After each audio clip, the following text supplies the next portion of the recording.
Salut à tous et bienvenue dans une toute petite vidéo un petit peu différente de d'habitude. Je sais que je fais pas forcément des vidéos où je parle des animés qui vont arriver. Et là aujourd'hui, c'est le cas. Ouais. Voilà. Bon, on va commencer.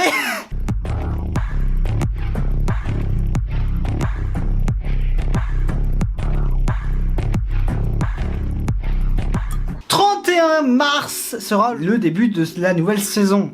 Donc on va arriver avec un animé qui sortira le lundi. Sword of the Demon Hunter, Keijin Getsujo.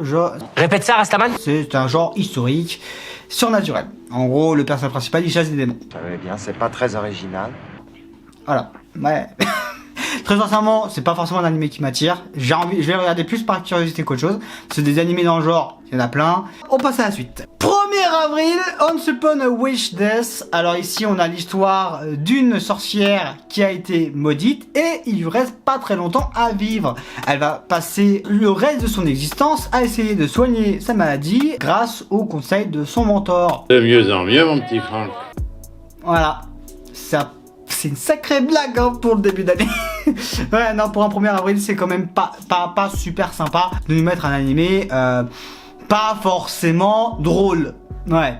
2 avril. Oui, là ici, on a 3 animés qui sortent. Nous avons déjà The Beginning After the End. Alors ici, on est sur une consécration. Hein. Ça se passe le mois après Solo Leveling. On a The Beginning After the End. C'est quand même pas mal. Hein. En termes de qualité d'animé, en termes de qualité de webtoon, c'est pas très mal. Donc du coup, l'histoire d'Arthur hein, qui se réincarne dans un autre monde et qui va tout défoncer, c'est tout. Voilà, allez, salut, bonne nuit. Ensuite, nous avons Your Forma. Alors, ça se passe dans un univers de science-fiction où nous avons des détectives qui... Comment expliquer ça? Qui vont dans le monde digital. Ça fait un peu Code Lyoko, je sais, mais c'est plutôt... Ça a l'air plutôt sympa. Voilà. Ça n'en finira jamais. Ensuite, nous avons un petit ecchi, Please Puzemon Takamine-san, où l'héroïne peut utiliser ses sous-vêtements pour annuler toutes ses actions de la journée. Pourquoi pas? Voilà, c'est une comédie ecchi. Si vous aimez ça, foncez, ça va être drôle. Ensuite, 3 avril, je vous donne les dates, comme ça au moins vous saurez quand c'est. The Brilliant Healer, New Life in the Shadow. Donc ici, on a le healer du groupe qui se fait virer et qui décide, pour gagner sa vie, de devenir un healer dans les bas-fonds. Hein, il va healer les semi-humains et ça va être plutôt assez sympatoche. J'ai lu le manga, donc en vrai, c'est pas trop mal. Il s'ajoutera un peu plus de drama, je dis pas, mais voilà, c'est pas mal. Ensuite, nous avons Rock is Lady Modesty. Alors ici, on a en fait une fille qui adore la guitare et en gros, elle se retrouve dans la haute société du jour au lendemain. Et elle abandonne en gros sa passion pour la guitare. Sauf qu'après une rencontre d'une fille qui est batteuse, elle va revenir dans le monde de la musique en tant que haute dans la haute société. Ça a l'air marrant, ça a l'air sympa et en vrai j'adore ces animés où il y a le poisson hors de l'eau, donc pourquoi pas. Ensuite le 3 avril encore toujours, nous avons la saison 2 de Windbreaker. C'est un animé que j'ai adoré de base, mais alors le fait qu'il y ait une saison 2, je veux voir ça. Et voilà, c'est tout ce que j'ai à dire. Ensuite, le 4 avril, encore une fois, nous avons 2 animés qui sortent. D'abord, The Diner Table Detective. C'est plus une comédie où ça parle de mystère en mangeant. J'ai rien d'autre à dire sur cette série, ça a l'air marrant, c'est tout. C'est tout ce que je veux voir. Et ensuite, juste après, je rappelle que le jeudi, tu as une breaker. Mercredi, tu as le Beginning After the End. Et le vendredi, nous avons Fire Force saison 3. Donc là, on veut nous régaler tous les jours et c'est plutôt pas mal. Là, on a la saison 3 de Fire Force qui, je me rappelle un petit peu de la série, est plutôt importante cette saison 3. Hein. Tu m'excuseras, hein, je bois un coup. Samedi 5 avril, nous avons quoi? Nous avons La Tueuse de Slime saison 2.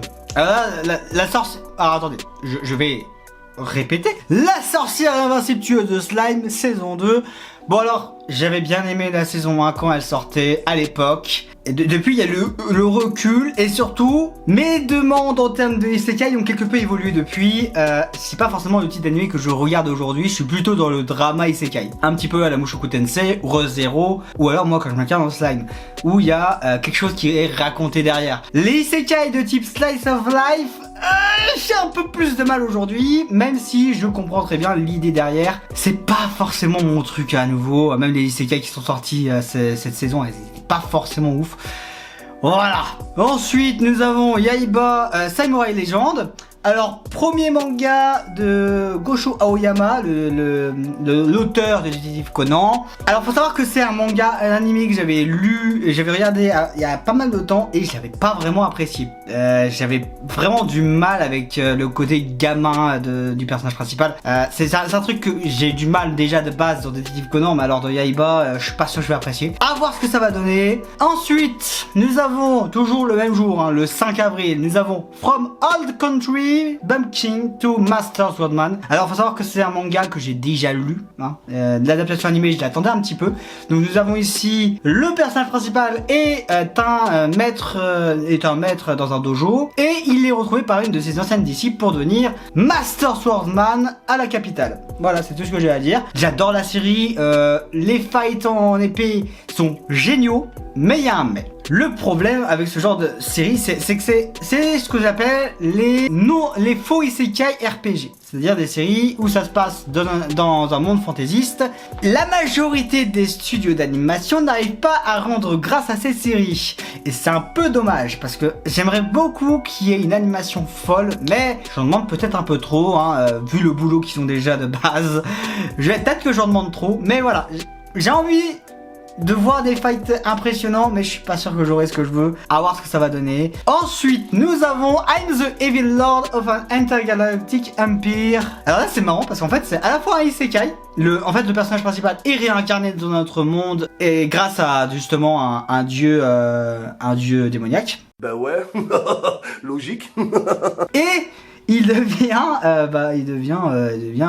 cheaté, tout ça. Ça se passe bien évidemment dans un monde plutôt science-fiction et c'est assez drôle en vrai. Le côté comédie, il est pas forcément visible au début, mais il devient de plus en plus drôle au fur et à mesure. En tout cas, c'est ce dont je me rappelle du manga parce que je l'avais lu en manga il y a longtemps. Ensuite, nous avons la saison 5 de Black Butler. J'ai pas vu la saison 4, donc à voir ce que ça va donner. Faut que je la regarde la saison 4, bordel.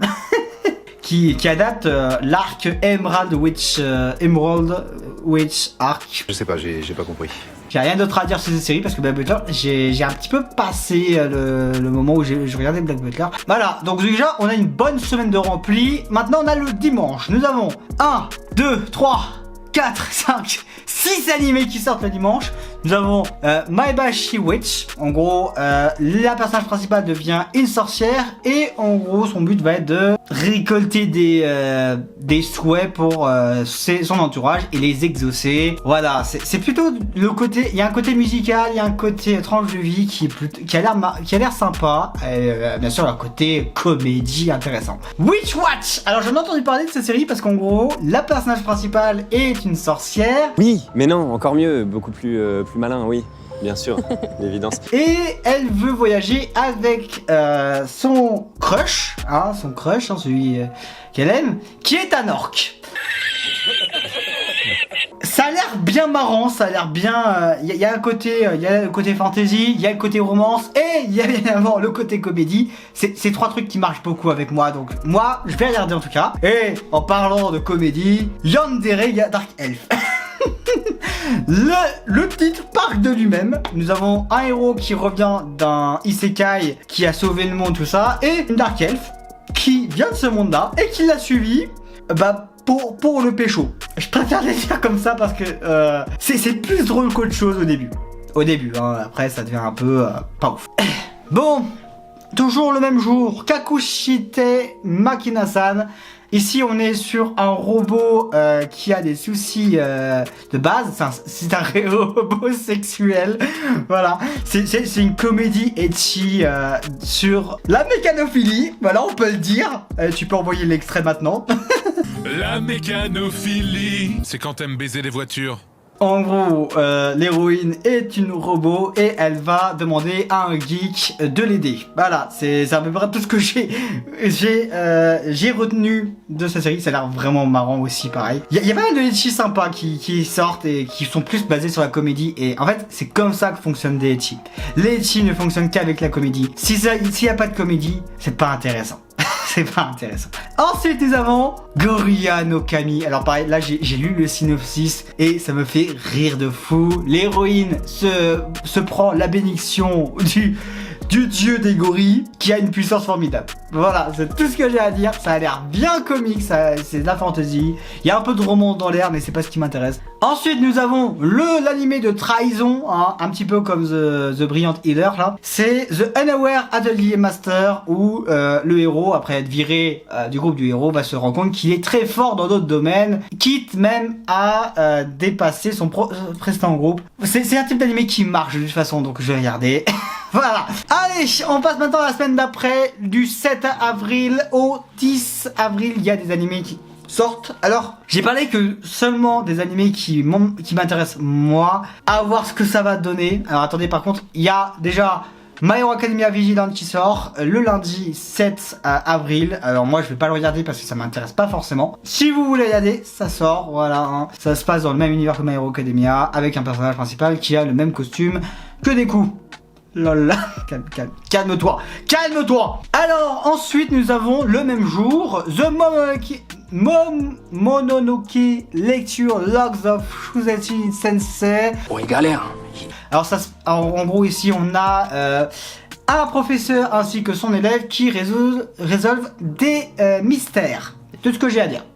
Parce que là on va arriver sur un animé que j'ai noté, mais que je vais pas forcément regarder parce qu'en fait son adaptation m'énerve. C'est pas une blague, c'est vraiment une adaptation qui m'énerve, c'est The Chujin Family Children. Ici, nous avons la deuxième adaptation de manga de l'auteur de Rent a Girlfriend. Alors, un animé que je déteste déjà de base, mais alors savoir qu'un autre de ces animés a réussi à avoir une adaptation, alors qu'il y a plein de mangas qui attendent leur adaptation qui sont bien meilleurs que ça m'énerve, mais bon, c'est pas comme ça que ça fonctionne, hein. C'est pas au mérite c'est pas la qualité des séries qu'on va avoir une adaptation, c'est à leur succès.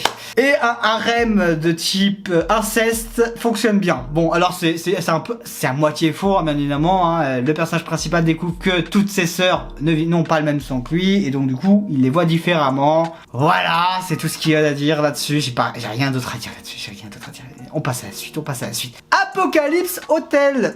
Et si on est sur une série où l'humanité a disparu, et c'est plutôt une bonne chose, mais bon, ça c'est mon avis personnel, on passe. Non, ici, l'histoire débute sur des androïdes qui fonctionnent encore dans un hôtel, et à ce qui paraît, un miracle apparaît, même dans le synopsis on nous dit rien d'autre que ça. Ça a l'air sympa. En vrai, je vais regarder par pure curiosité parce que ce genre d'animé... avec un peu de mystère, c'est pas trop mal. Alors, troisième animé de trahison qui a l'air intéressant, qui sort le 9 avril, c'est The Two Perfect Saint. C'est vraiment le saint, S-A-I-N-T s'il vous plaît, d'un empire se fait vendre dans un autre pays. Et elle sera très appréciée dans ce pays. Vous connaissez un petit peu l'adage. C'est quelque chose qui est visible à 3 km comment l'histoire va être complétée. Mais on va continuer à regarder parce qu'on adore ça. Et en dernier, le 10 avril, un animé de ninja qui s'appelle Ninkoro. C'est tout ce que j'ai à dire parce qu'en vrai, le synopsis, je me rappelle pas. Voilà, ça sera tout pour cette présentation des animés prochains. J'espère que vous l'avez apprécié et si c'est le cas, abonnez-vous et partagez la vidéo. Salut! Je vais faire couper la caméra. Allez, coupe la caméra. C'est gênant.